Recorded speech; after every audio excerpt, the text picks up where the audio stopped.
Assalamualaikum warahmatullahi wabarakatuh. Jadi untuk video ini dalam subjek tafsir SIU 2513, hari ini kumpulan kami akan menerangkan tentang 3 pembahagian tafsir. Jadi kita akan teruskan dengan ahli kumpulan. Jadi ahli kumpulan kami terdapat 4 orang, iaitu Zafar Wafi, KID 2308048182. Yang kedua, Luman Hakim, KID 2308044149. Seterusnya, Muhammad Zulfaqar, KID 20804178. Dan akhir sekali, Muhammad Irfan Firdaus, KID 2308044156. Jadi kita akan menerangkan tentang 3 pembahagian tafsir. Tapi sebelum tu, kita masuk dalam definisi tafsir. Korang tahu apa itu tafsir? Jadi tafsir ialah ilmu yang menerangkan makna ayat-ayat Al-Quran, sama ada dari segi bahasa, hukum atau maksud yang tersirat, supaya manusia boleh faham dan mengamalkannya. Objektif tafsir ialah untuk memahami makna Al-Quran dengan jelas, menjelaskan hukum hakam, menghubungkan ayat dengan konteksnya dan membimbing manusia dalam kehidupan berdasarkan wahyu.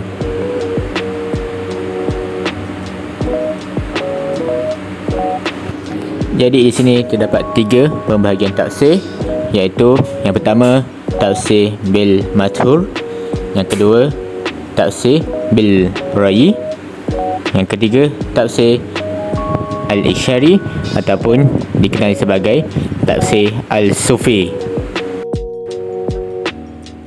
Okey, seterusnya kita akan masuk kepada tafsir bil maksur. Apa itu tafsir bil maksur? Tafsir bil maksur ialah tafsir yang berpegang teguh kepada riwayat sahih, iaitu mentafsirkan Al-Quran dengan Al-Quran atau dengan Al-Hadis, kerana ia berfungsi sebagai penerang kepada Al-Quran atau dengan riwayat sahabat. Okey, baik, seterusnya kaedah tafsir bil maksur ini berkembang secara 2 peringkat, iaitu yang pertama secara lisan dan yang kedua secara penulisan ataupun pembukuan.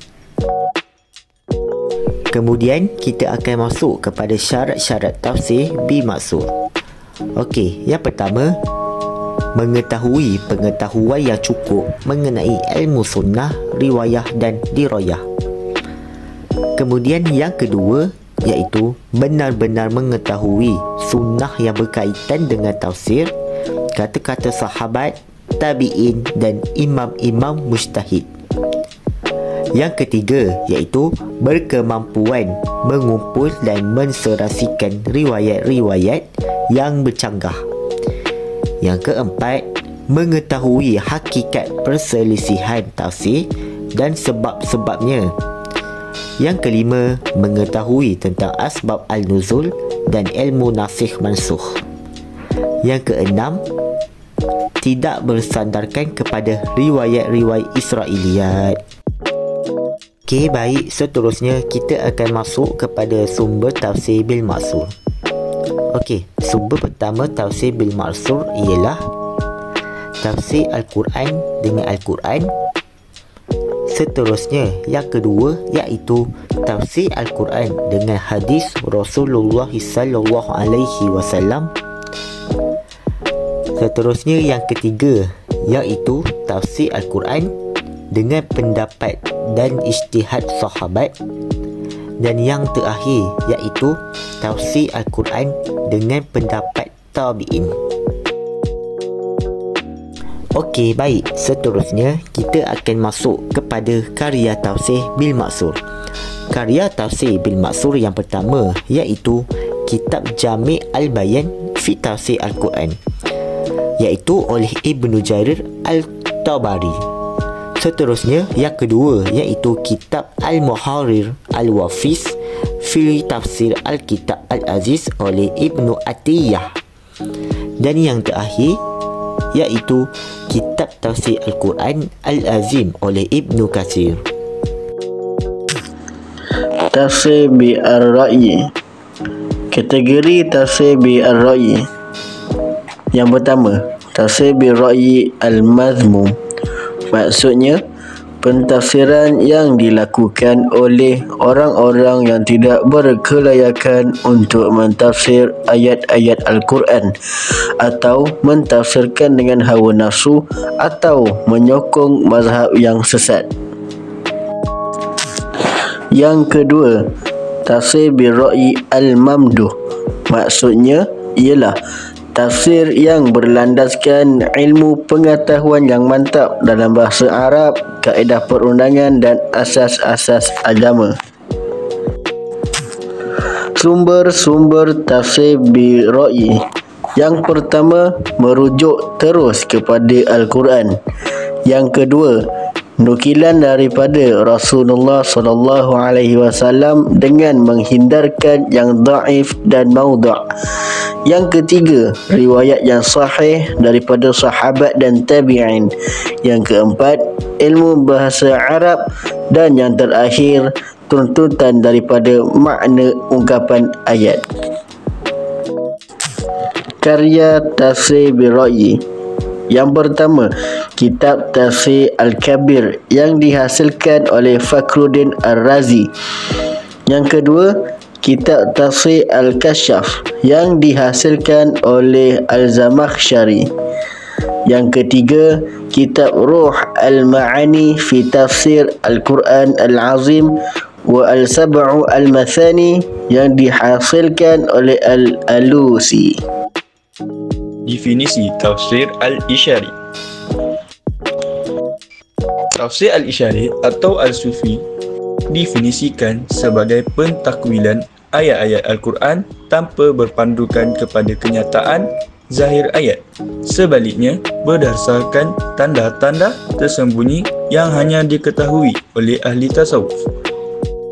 Pentakwilan ini berhubungan dengan maksud zahir ayat tetapi lebih menekankan makna batin yang mendahului makna lahiriah. Syarat-syarat penerimaan Tafsir Al-Sufi atau Tafsir Al-Ishari. Yang pertama, pentafsiran Sufi tidak bertentangan dengan kenyataan nuzum Al-Quran atau makna-makna yang zahid. Kedua, tidak bertentangan dengan syariat atau akad. Ketiga, pentafsiran tersebut perlu disokong dengan bukti-bukti syarak yang benar. Keempat, pentakwilan yang dibuat tidak terlalu asing. Dan terakhir sekali, seseorang mufassir tidak boleh mendakwa bahawa tafsir Al-Sufi atau Al-Ishari sahaja yang tepat. Antara karya tafsir Al-Ishari atau Al-Sufi yang disebut adalah Tafsir Al-Quran Al-Azim oleh Al-Tustari, Al-Futuhat Al-Makkiyah oleh Ibn Al-Arabi, Fiqh Haqa'iq Al-Quran oleh Abi Muhammad Al-Shirazi, dan terakhir Ar-Rais Al-Bayan oleh Ibn Al-Arabi. Jadi sampai di sini video kita mengenai tentang 3 pembahagian tafsir. Jadi saya akhiri video ini dengan wabillahi taufiq wal hidayah. Wassalamualaikum warahmatullahi wabarakatuh. Terima kasih semua.